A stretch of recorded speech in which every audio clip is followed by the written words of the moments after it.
સંસ્કાર ભારતી ટ્રસ્ટ સંચાલિત રૂંગટા વિદ્યાભવન ખાતે ઇન્ટરેક્ટ ક્લબ ઓફ રૂંગટા વિદ્યાભવનનો શપથ ગ્રહણ સમારંભ અત્યંત ઉત્સાહપૂર્ણ વાતાવરણમાં યોજાયો, જેમાં રોટરી 3060ના પૂર્વ governor Devang Thakor installing officer તરીકે ખાસ ઉપસ્થિત રહ્યા હતા।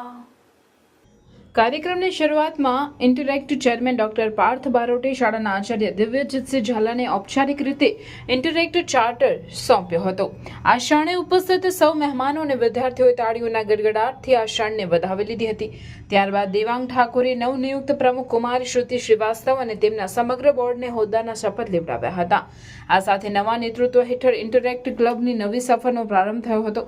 આ મહત્વપૂર્ણ પ્રસંગે રોટરી પ્રમુખ રિઝવાના જમીનદાર, સચિવ સંતોષસિંહ, પૂર્વ પ્રમુખ પ્રશાંત રૂઈયા અને તદકીન જમીનદાર સહિત અનેક મહાનુભાવો ઉપસ્થિત રહી કાર્યક્રમને શોભા વધારી હતી।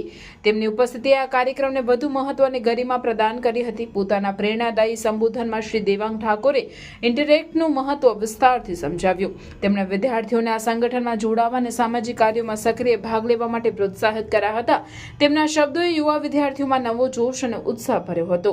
રૂંગટા વિદ્યાભવનના કેમ્પસ ડાયરેક્ટર કુલવંત માર્વલે પોતાના વક્તવ્યમાં ઇન્ટરેક્ટ ક્લબ પ્રત્યે સંસ્થાની મજબૂત પ્રતિબદ્ધતા વ્યક્ત કરી હતી। તેમણે જણાવ્યું કે આ ક્લબ વિદ્યાર્થીઓના સર્વાંગી વિકાસમાં મહત્વપૂર્ણ ભૂમિકા ભજવશે। કાર્યક્રમના સમાપનમાં નવનિયુક્ત સચિવ સચિન સિફાએ સૌનો હૃદયપૂર્વક આભાર માન્યો હતો અને ભવિષ્યની યોજનાઓ વિશે સંક્ષિપ્ત માહિતી આપી હતી। આ સમગ્ર કાર્યક્રમ દરમિયાન વિદ્યાર્થીઓ, શિક્ષકો અને મહેમાનોમાં અદ્ભુત ઉત્સાહ જોવા મળ્યો હતો, જે ઇન્ટરેક્ટ ક્લબના ઉજ્જવળ ભવિષ્યનો સંકેત આપે છે।